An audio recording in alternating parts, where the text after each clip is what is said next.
Assalamualaikum warahmatullahi wabarakatuh. Perkenalkan, nama saya Rifki dari kelompok 3. Ingin mempresentasikan tugas agama dengan tema keberagaman dalam Islam. Seringkali kita melihat perdebatan dan konflik, bukan karena perbedaan agama, tetapi karena perbedaan cara berpikir. Bahkan sesama muslim pun kita kadang saling menyalahkan hanya karena sudut pandang yang berbeda. Dalam Islam, keberagaman cara berpikir sebenarnya adalah sunatullah. Allah berfirman dalam Al-Quran surat Hud ayat 118, "Walau syaa rabbuka laja'alan nasa ummatan wahidah wa la yazaluna mukhtalifin." Yang artinya, jika Allah menghendaki manusia bisa dijadikan satu umat saja, tetapi kenyataan manusia akan selalu berbeda. Ini menunjukkan bahwa perbedaan adalah kehendak Allah, bukan kesalahan manusia. Rasulullah SAW bersabda bahwa orang yang berijtihad jika benar mendapatkan 2 pahala, dan jika salah tetap mendapatkan 1 pahala. Ini menegaskan bahwa perbedaan pendapat dihargai dalam Islam selama dilandasi niat yang benar. Imam Syafi'i pernah berkata, "Pendapatku benar tetapi mungkin salah, dan pendapat orang lain salah tetapi mungkin benar." Ini adalah contoh sikap rendah hati dalam menghadapi perbedaan. Kesimpulannya, Islam tidak menuntut keseragaman berpikir, tetapi mengajarkan adab, kebijaksanaan, dan saling menghormati dalam perbedaan. Sekian dari saya. Wassalamualaikum warahmatullahi wabarakatuh. Assalamualaikum warahmatullahi wabarakatuh. Perkenalkan, nama saya Faisal. Saya merupakan anggota kelompok 3, yaitu kelompok Abu Bakar As-Siddiq. Dalam video ini, saya akan membawakan tema makna toleransi dalam Islam. Dalam ajaran Islam mengajarkan kita dalam bersikap lapang dada, tenggang rasa. Dalam bahasa Arab disebut tasamuh atau disebut toleransi di Indonesia. Di dalam Al-Quran surat Al-Baqarah ayat 256 yang qad tabayyana rusdu minal ghayy la ikraha fid-din, yang artinya tidak ada paksaan dalam menganut agama Islam, sesungguhnya telah jelas perbedaan antara jalan yang benar dengan jalan yang sesat. Ayat tersebut adalah sebuah fondasi utama dalam toleransi Islam. Pemaksaan dalam beragama dapat menghasilkan keimanan yang palsu dan dapat menimbulkan permusuhan. Dalam membela agama harus didasarkan pada kesadaran dan akal yang sehat. Dalam toleransi tidak hanya menghormati agama lain, akan tetapi ada suatu batasan dalam beribadah, seperti dalam Al-Quran surat Al-Kafirun ayat 6 yang berbunyi, "Lakum dinukum waliyadin", yang artinya untukmu agamamu dan untukkulah agamaku. Ayat tersebut mengajarkan kita bersikap menegaskan identitas sekaligus mengakuat eksistensi agama lain. Toleransi dalam ayat ini adalah membiarkan pihak lain melaksanakan ibadahnya tanpa diganggu. Namun umat Islam dilarang untuk ikut serta atau mengikuti ritual ibadah mereka. Dalam bertoleransi, kita harus berlaku adil dan berbuat baik. Dalam Al-Quran memerintahkan umat Islam untuk tetap menjaga hubungan sosial yang baik, bersikap adil, dan berbuat kebajikan kepada orang non-muslim selama mereka tidak memusuhi atau memerangi umat Islam. Dalam Al-Quran surat Al-Mumtahanah ayat 8 yang berbunyi, "La yanhakumullahu 'anil ladzina lam yuqatilukum fid-dini wa lam yukhrijukum min diyarikum an tabarruhum wa tuqsitu ilaihim innallaha yuhibbul muqsitin", yang artinya Allah tidak melarang kamu untuk berbuat baik dan berlaku adil terhadap orang-orang yang tidak memerangi karena agama, dan tidak pula mengusir kamu dari negerimu. Sesungguhnya Allah menyukai orang-orang yang berlaku adil. Ayat tersebut menjelaskan bahwa toleransi melampaui sekedar menghormati, tetapi juga mencakup tindakan aktif berupa kebaikan dan keadilan dalam pergaulan sehari-hari seperti bertetangga, bermuamalah, dan tolong-menolong dalam urusan duniawi.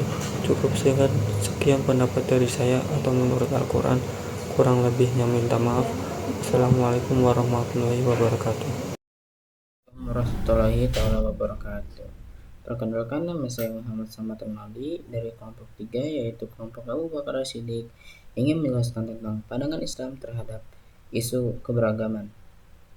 Islam memandang keberagaman sebagai ketetapan Allah Subhanahu wa taala yang harus dilengkapi dengan saling menghormati dan menjunjung tinggi nilai-nilai kemanusiaan. Seperti yang dijelaskan dalam dalil Al-Quran surat Al-Hujurat ayat 13, yaitu ya ayyuhan nasu inna khalaqnakum min zakari wa unsa wa ja'alnakum syu'uban wa qabaila lita'arafu inna karamakum indallahi atqakum innallaha alimun khabir. Artinya, wahai manusia, sesungguhnya kami telah menciptakan kamu dari seorang laki-laki dan seorang perempuan. Kemudian kami jadikan kamu berbangsa-bangsa dan bersuku-suku agar kamu saling mengenal. Sesungguhnya yang paling mulia di antara kamu di sisi Allah adalah yang paling bertakwa. Sungguh Allah Maha mengetahui, Maha teliti. Surat Al-Hujurat ayat 13. Dijelaskan juga dalam hadis riwayat Ahmad, yaitu fadla li arabi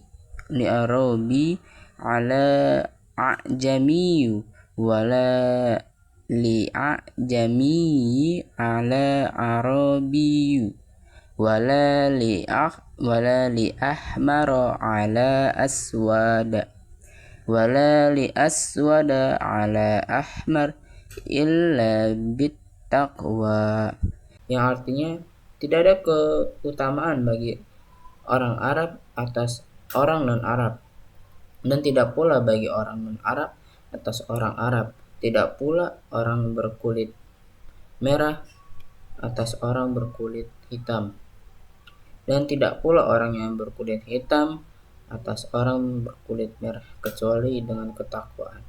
Riwayat Ahmad. Dalam hadis tadi, dalam dalil tadi, dalam surat Al-Hujurat ayat 13, ayat ini menegaskan bahwa keberagaman adalah kehendak Allah Subhanahu wa taala, dan tujuan perbedaan tersebut adalah ta'aruf, saling mengenal, bukan untuk saling bermusuhan. Jika di dalam hadis tersebut menunjukkan bahwa Islam menolak segala bentuk diskriminasi dari segi ras, suku, maupun asal usul. Seseorang di hadapan Allah ditentukan oleh ketakwaannya, bukan identitas sosialnya. Islam juga mengajarkan sikap-sikap dalam menyikapi keberagaman. Islam mengajarkan dalam satu toleransi atau tasamu dalam kehidupan bermasyarakat. Yang kedua, saling menghormati perbedaan keyakinan dan budaya. Yang ketiga, menjaga persatuan dan menghindari perpecahan. Kesimpulannya, keberagaman dalam pandangan Islam bukan ancaman, melainkan rahmat yang harus dikelola dengan sikap adil, toleran, dan berlandaskan nilai kemanusiaan serta ketakwaan Allah Subhanahu wa taala. Mungkin jika ada kata-kata yang salah dari saya, mohon dimaafkan, karena kesempurnaan hanya milik Allah Subhanahu wa taala. Mungkin cukup sekian dari saya. Wassalamualaikum warahmatullahi wabarakatuh. Assalamualaikum warahmatullahi wabarakatuh. Perkenalkan, nama saya Riki Ardiansyah dari kelompok 3, yaitu Abu Bakar Siddiq.